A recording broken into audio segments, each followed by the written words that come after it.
Staying in Illinois, Governor J.B. Pritzker has just signed a first-in-the-nation law mandating mental health screenings for students from 3rd through 12th grade. While some parents are in favor of the move, others have concerns over government overreach and effectiveness. Here to weigh in, Cata, Truss, Mailee Smith, and Christine McGovern, all Illinois parents, and they all join me now. Good morning to you, ladies. Thank you so much for joining us. Christine, I'll start with you because on top of being a parent, you're also a former Chicago public school teacher. So how do you think that this will be implemented? And do you think that these mental health screenings will be beneficial to children? Well, first of all, I want to say that we do need an increase in our mental health for our children. Definitely, we can see when we have a school system and a government that is telling our children that they can identify as a cat, there's an issue. Also here in Chicago, we definitely have a problem because our governor has this push and this collaboration with Lurie's Children's Hospital. And they are the hospital that has this push to collaborate and to confuse our children to say that they don't have to have biology, that they can identify and change their biology, their gender. If you're a boy, you could be a girl. If you're a girl, you can be a boy. So what I have known and what I have found and personally experienced in CPS is the alienation of our parents. And that is the biggest issue that's going on here. So what you have to understand that this all starts with Merrick Garland. Merrick Garland's son-in-law. Merrick Garland was the attorney general for our previous President Biden.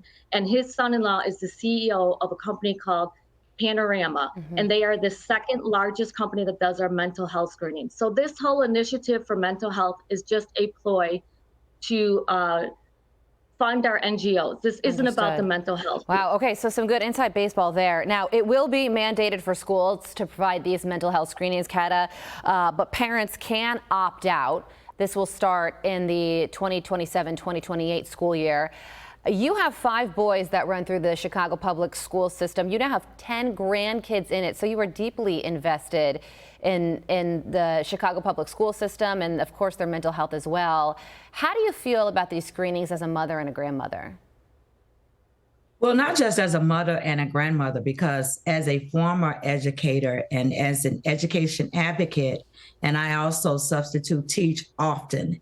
And I can tell you that when you're talking about mental health, there are so many layers that are involved in mental health. And so when you come and you're going to say that we're just going to do screening, you know, what does that entail? Because let me tell you something, any person that is dealing with social work or psychology will tell you that a child that is dealing with trauma may exhibit the same signs that a child who may be dealing with mental illness, and you don't want to treat them the same. You don't want to medicate them the same.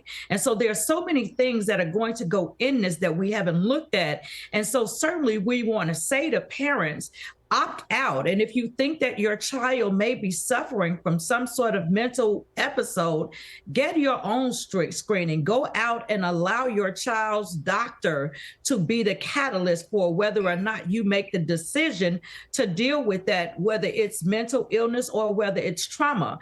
And because a lot of inner city kids are dealing with so much trauma, I'm sure that you've heard about the violence that just have plagued the city over the last 48 hours. And so certainly we don't want to just throw out a blanket statement and say that we're going to just begin testing students because we don't know what all of these students are dealing with.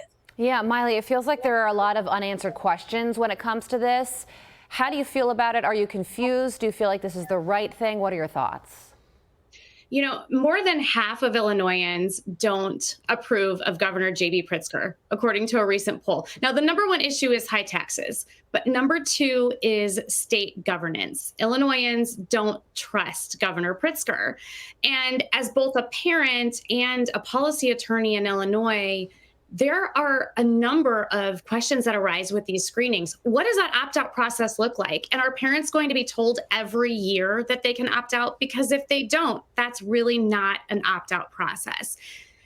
Who is going to be collecting and reviewing this information?